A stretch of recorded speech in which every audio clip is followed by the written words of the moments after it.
Amados, sejam bem-vindos ao Jardim de Deus. Hoje estaremos falando sobre o 34º milagre de Jesus.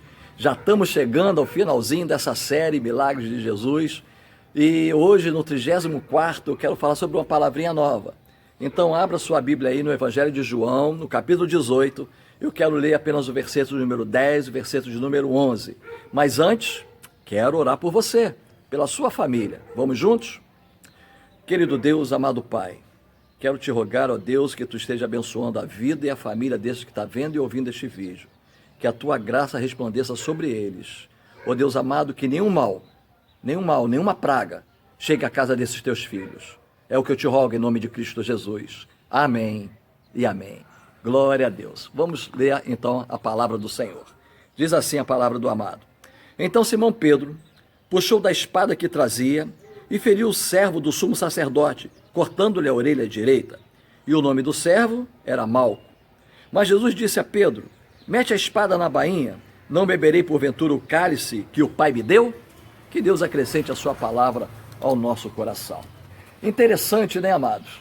Jesus havia terminado de orar com seus discípulos, quando de repente ali no jardim de Getsêmani surge Judas, que lhe dá um beijo, dizendo: olha, esse é aquele que vocês têm que prender. Então o sumo sacerdote ali, com a sua guarda pessoal, chegaram e prenderam Jesus. E Pedro, tirando da espada, cortou a orelha de Malco. E Jesus então pegou e colocou a orelha no lugar. Esse milagre maravilhoso do Senhor. E eu fico pensando, os outros evangelhos, eles não dão o nome dessa pessoa que cortou a orelha de Malco, sendo Pedro. Mas João nos dá essa certeza, que Pedro desembaiou a espada e cortou a orelha de Malco. Pedro foi precipitado naquele momento, tentando defender o Senhor. Eu fico pensando, irmãos, que essa palavrinha que eu acabei de dizer agora, chamada precipitação, que é a palavrinha de hoje, para esse 34º milagre de Jesus, quantas vezes nós nos tornamos precipitados?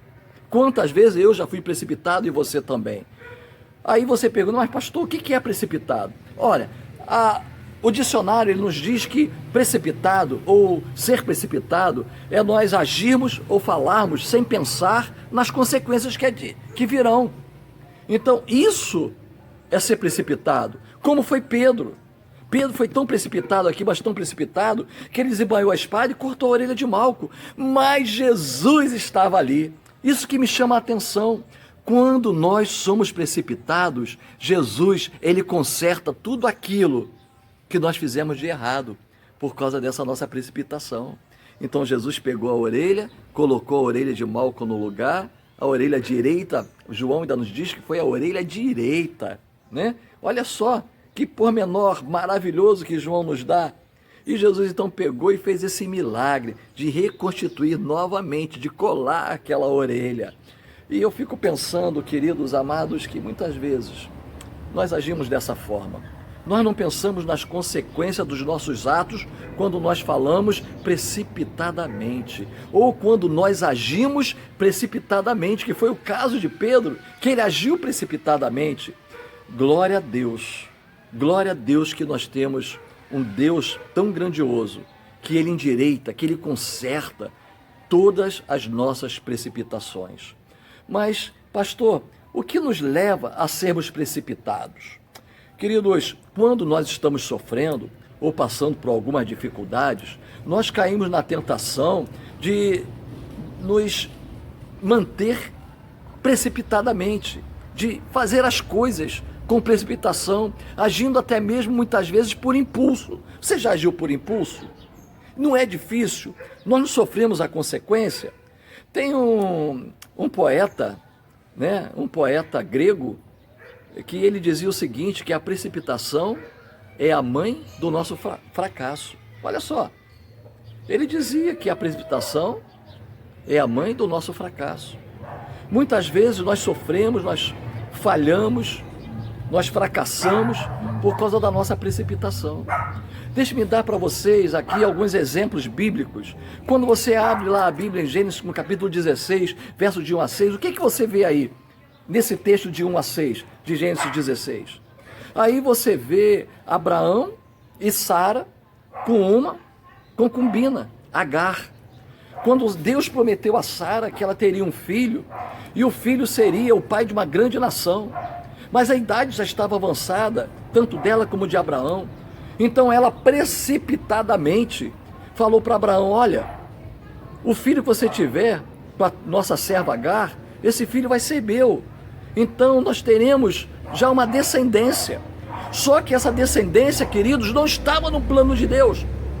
No plano de Deus era o filho de Abraão e de Sara. Não de Abraão com a concubina Agar. Não de Abraão com uma egípcia, mas era de Abraão com Agar. E por causa dessa precipitação, por causa de querer colocar a sua vontade, o seu desejo, de não esperar o tempo de Deus, eles erraram. E olha a consequência que sofreram. Até hoje existe isso. Ismael, filho de Abraão com Agar, que formou os árabes, e agora também Isaque, filho de Abraão com Sara, que é o pai dos judeus. E olha lá na Palestina o que está acontecendo. Essa luta entre ali os judeus e os palestinos. Essa briga entre eles ali, tudo por quê? Os dois são filhos de Abraão. Só que a descendência é de Isaque. Mas a precipitação de um homem e de uma mulher, por não aguardar o tempo de Deus, causou todo esse problema. Mas vamos um pouquinho mais à frente, falando ainda da descendência de Abraão, quando nós chegamos lá e nós vemos dois irmãos gêmeos, Jacó e Esaú. Quando Esaú chega cansado da lida, e chega cansado, a Bíblia nos diz que ele estava morrendo de cansaço. Está lá em Gênesis 25, do verso 27 ao 34. Aí você vai encontrar que ele chegou cansado e o seu irmão estava fazendo ali umas lentilhas, e aquele cheiro chegou ao coração de Esaú, a ponto de Esaú falar para Jacó: me dá um pouco desse guisado. E Jacó falou: não, te dá eu não dou não, mas eu troco.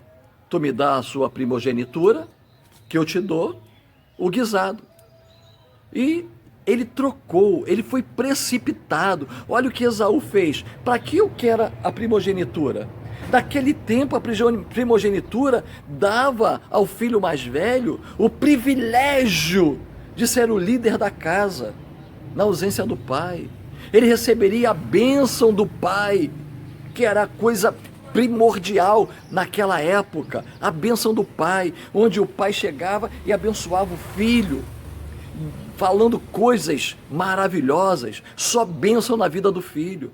E ele trocou tudo isso, ele foi precipitado por causa da fome. Querido, querida, deixe-me falar algo. Ele trocou algo que era eterno para ele por algo temporário. Algo temporário. Era a sua fome. A fome ele poderia saciar a qualquer momento. Mas o direito de primogenitura, não. Ele não teria aquilo de imediato. Então, muitas vezes, nós somos imediatistas, nós queremos as coisas na hora e não pensamos nas consequências. Nas consequências.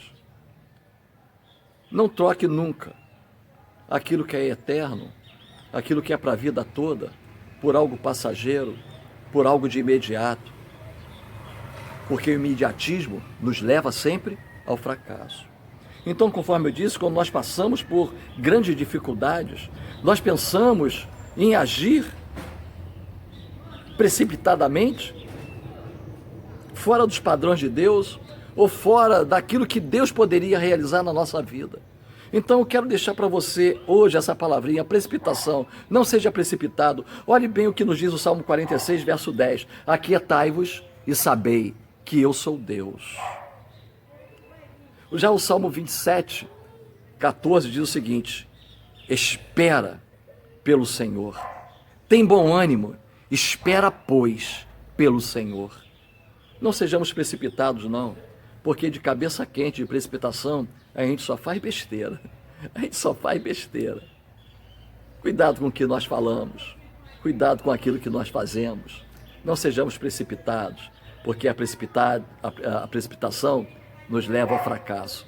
E para terminar, eu quero falar para você sobre Provérbios 19:2, quando diz assim: não é bom proceder sem refletir, e peca quem é precipitado.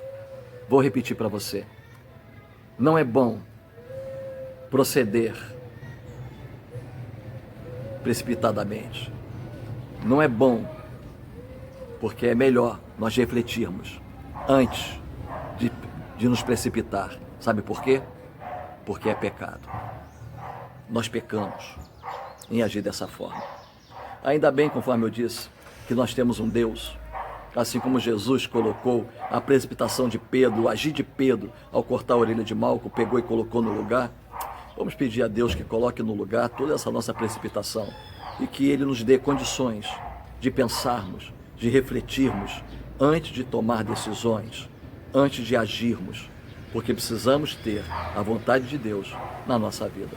Que Deus cuide de você, que Deus cuide da nossa vida, que Deus cuide da nossa casa. E lembre-se, Deus te ama e quer sempre você perto dele.